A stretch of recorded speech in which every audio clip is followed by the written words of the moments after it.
Jim Lewis. I'm a band parent, and I wanted to do a quick video on how to hook up the big purple trailer to the Suburban. Not everybody knows how these weight distribution hitches work, and including myself a couple of weeks ago, so I thought I'd throw some instructions together. I hope you can hear with all the wind blowing. And it's pretty simple, and there are lots of videos on YouTube if you're concerned at all about power why or what the correct way is to set these things up. Please feel free to browse those as well. They're helpful. They were helpful to me. Basically, what we have a pretty standard Suburban and a very heavy trailer that is essentially too much for the standard suspension on the Suburban.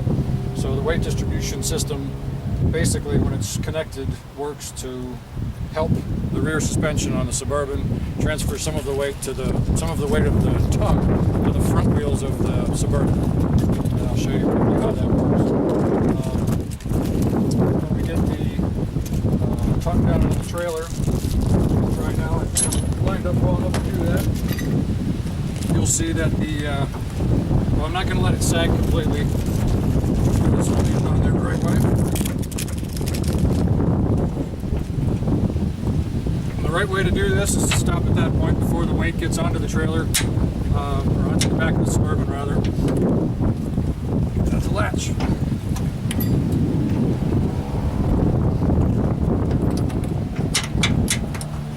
Well, I can show the hookup, whether it's on there real well or not. Basically, these are the spring bars, and these are what will be taking the weight. There's a sway bar here as well, an anti-sway bar I'll hook up. These get inserted like this, going sideways, and hook them on both sides to the fifth link. And the fifth link is as tight as the professionals recommend, because as you'll see when it's hooked up, when you make a sharp turn or any kind of a turn, these need to go forward and back, and if there are not enough links, there isn't the kind of play that you need, and they'll bind up.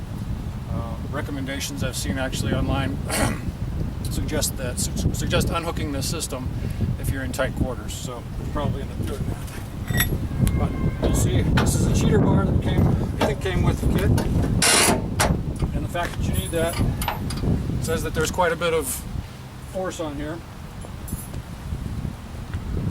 So bring that up. We've got a cotter pin for each side.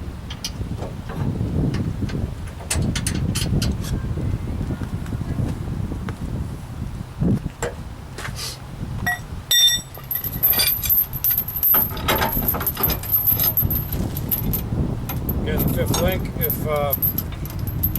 If you know you're going to be in some fairly tight quarters, you can use the sixth link. You'll get some support.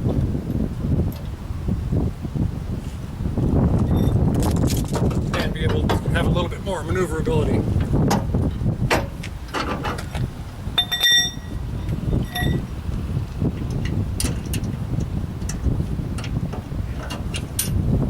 Now, one of the big questions I have is just how much this trailer weighs. We don't know that right now, and we don't know how much tongue weight is on here.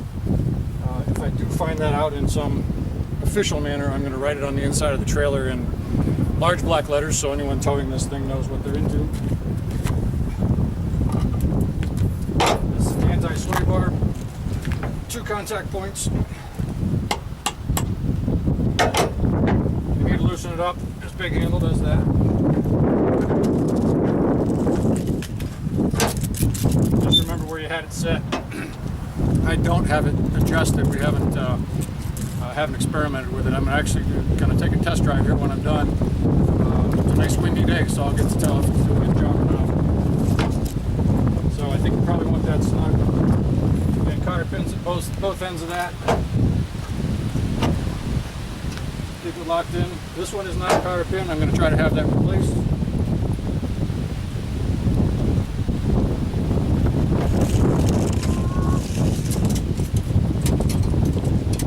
Basically it. As I said, these act like the handles on a wheelbarrow to lift up the rear end of the Suburban.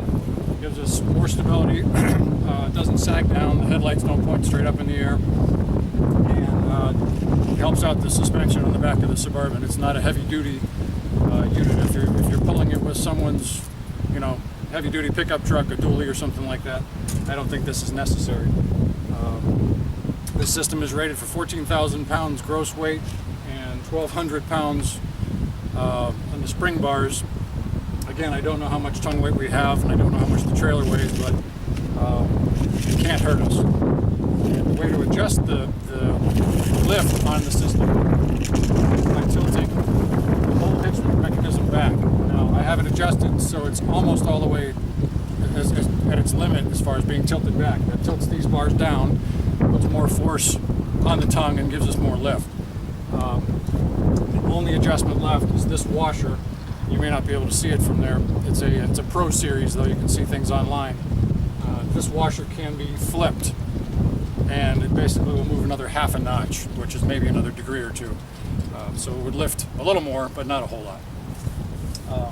Again, please go online. Excuse me. Go online and check things out. There are lots of videos explaining how to hook these things up. This is a trunnion system. The spring bars are trunnion style. A lot of the ones you see online come in from the bottom.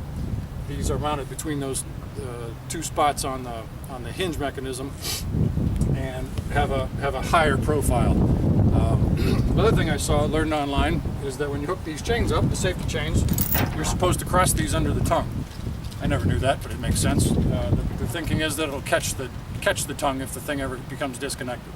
And it also, when you're making a sharp turn, they don't stretch. The one on the outside of the turn doesn't try to stretch, and the one on the inside of the turn doesn't drag. They tend to stay at the right length. So we'll hook those up that way. If you have any questions, please again go online, Pro Series or any of the band parents from prior years will probably have some experience with this, and who knows, maybe even watched this video or made a better one.